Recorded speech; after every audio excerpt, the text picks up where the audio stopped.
Welcome to Spin Weekly, the weekly fiber show where we discuss and demonstrate fiber stuff. And ladies and gentlemen, I am not talking about Metamucil. Today we're going to be discussing blending boards. How do you make rollags on a blending board? This technique comes from my future book, Blend, which is a blending board recipe guide in the same vein as my other books like Roving, Bat, Card. All of those you can find the links to below. But I really wanted to break down to you the basics of how to use a blending board, because I know a lot of you have seen this kind of trend and you're not sure how to do it. Let me educate you, because it is not difficult. To the blending board.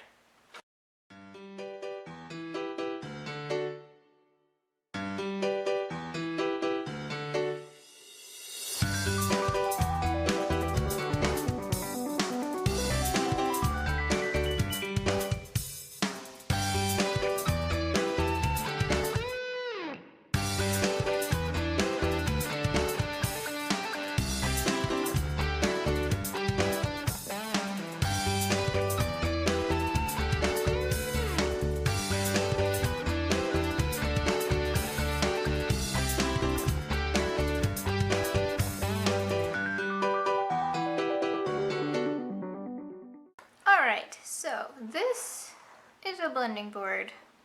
This is a Brother Drumcarter blending board, to be specific. It has a metal handle on top, and ooh, that's pokey. Pokey.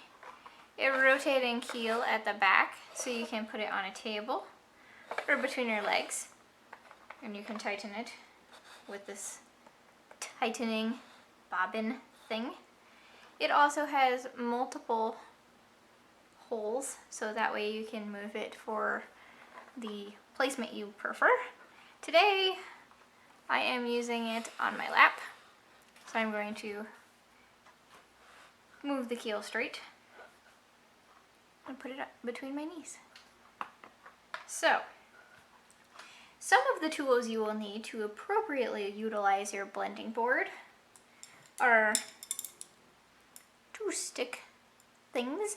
These can be wooden dowels, and if you are using wooden dowels, they should be smoothed all the way through. They shouldn't be pokey, or else your fiber's not going to slide off.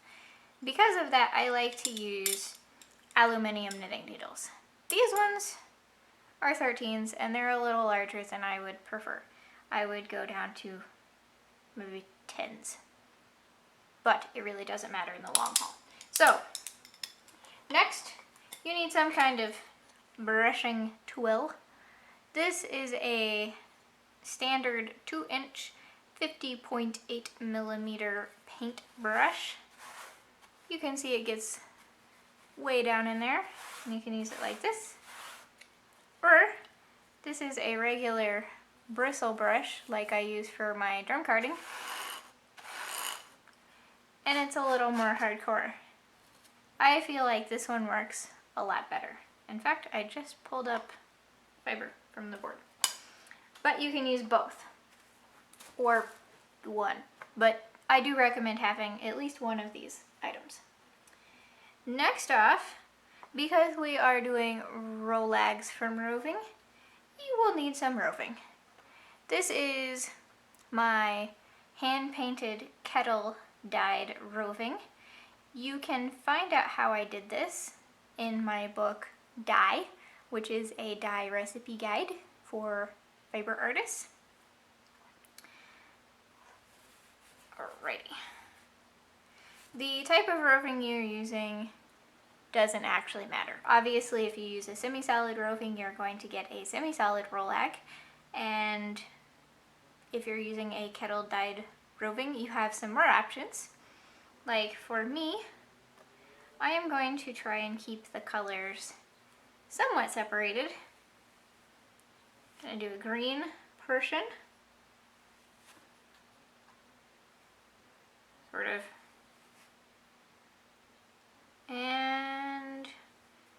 Here's some more green.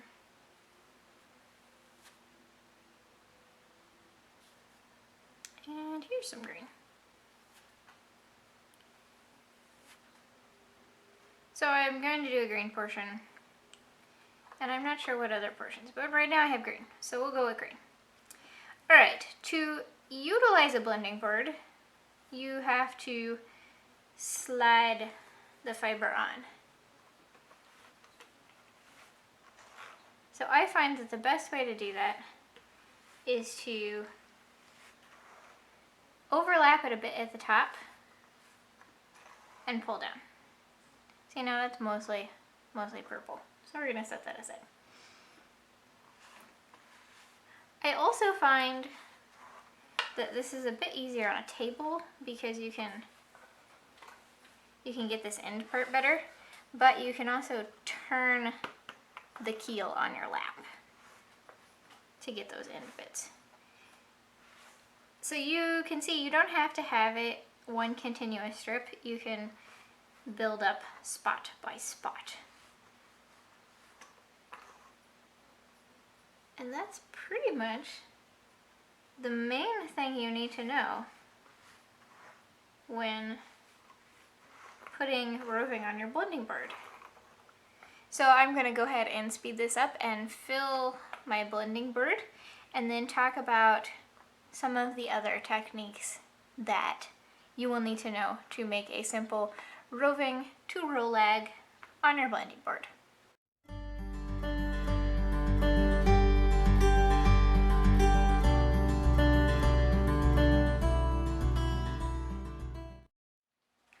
So now you have some fiber on here, and I have realized that we need to discuss an important technique.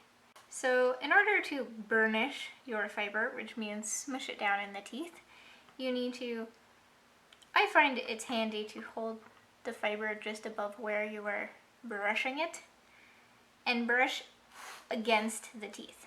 So you are going to see your teeth are facing upwards, or they're all facing one direction, pointing like little arrows. Don't go with that direction. Go against that direction. See how that pushed down? See the difference between this pushed down fiber and the not so pushed down fiber?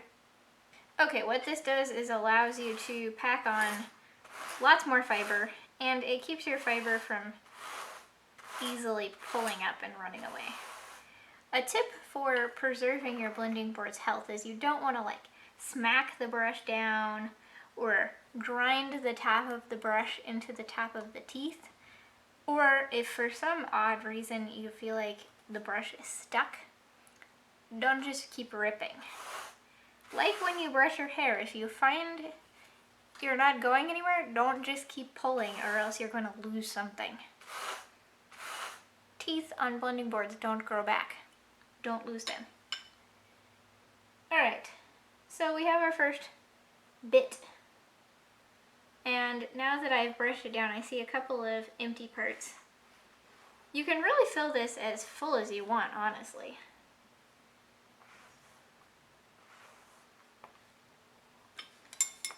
Now I'm noticing this is getting more and more blue. So I'm going to make blue its own portion. So if you're looking for stripes, overlap a little bit. That's important. If you're not looking for stripes, you still need to overlap enough to where there's no naked bits of blending board, or else you'll have, you know, multiple individual relax and not one smooth one. But you can kind of limit that overlap. Alright, so I'm going to put on my next portion of fiber, and I will get back to you.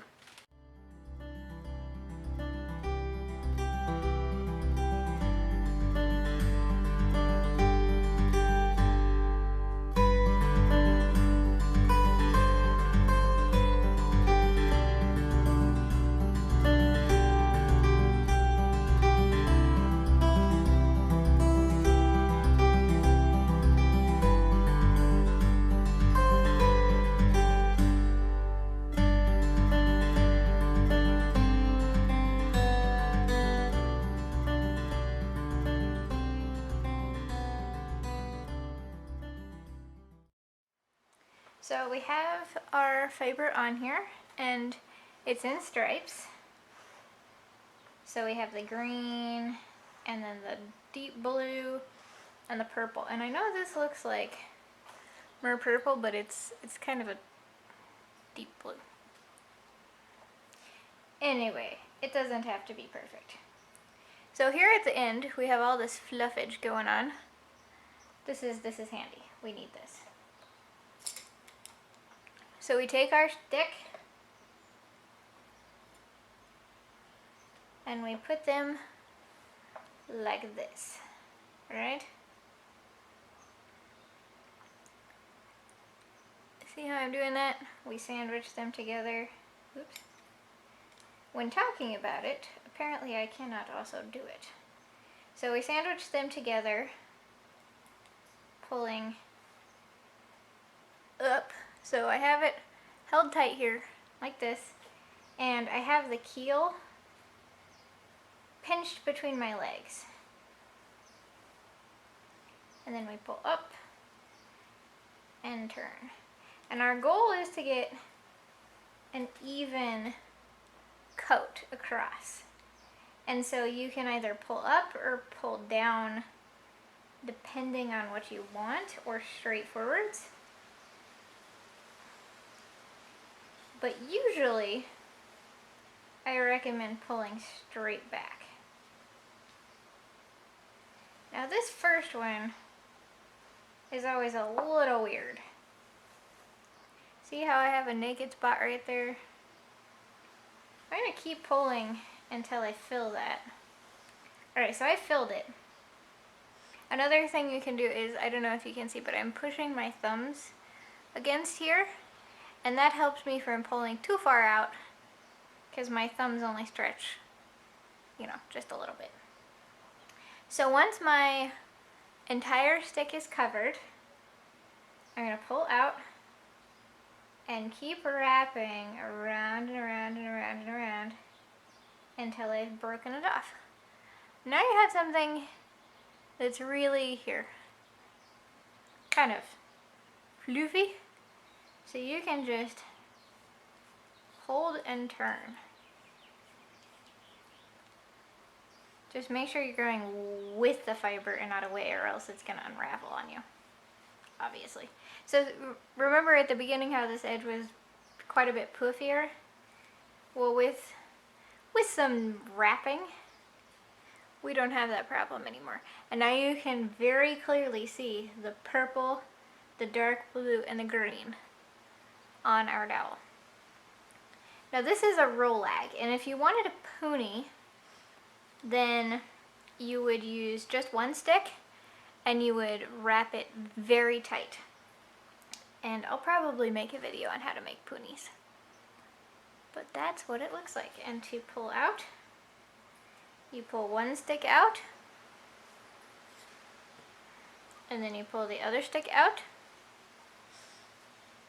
and you have this gorgeous roll lag. And it's really solid. Even that part that didn't have fiber at the beginning feels solid. It's not gonna fall apart, you know? So you continue to do that, and I'll do one more for you sped up so you can see how to start the next one. If it feels like it's sticking, you can use your brush and kind of brush it up.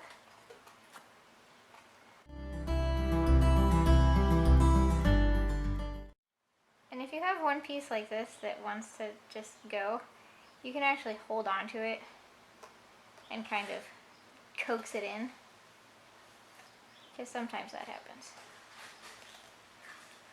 Alright, if you're having some of this problem with your fiber sticking, just brush it back with your brush and tuck it in.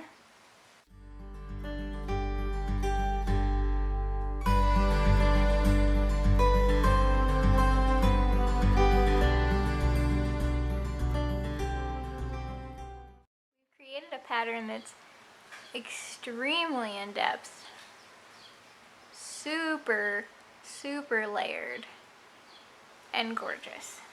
Alright, so we did it. We went from roving to rolag. You have seen how to use a blending board in its most basic form, and you can use that as a blending block for literally all of the techniques involving a blending board. That's it. Once you've mastered that bit that you just saw, those like what, 30 steps, you're good to go. So we created some beautiful, beautiful rolags, and it did not take a lot of time at all. In fact, it will go much faster when you are not monologuing about it into a camera. So, if you would like to read the written instructions, check out the blog post that I've written, links below.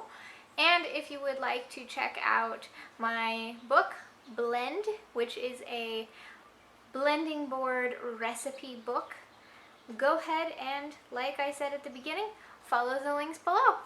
Bye!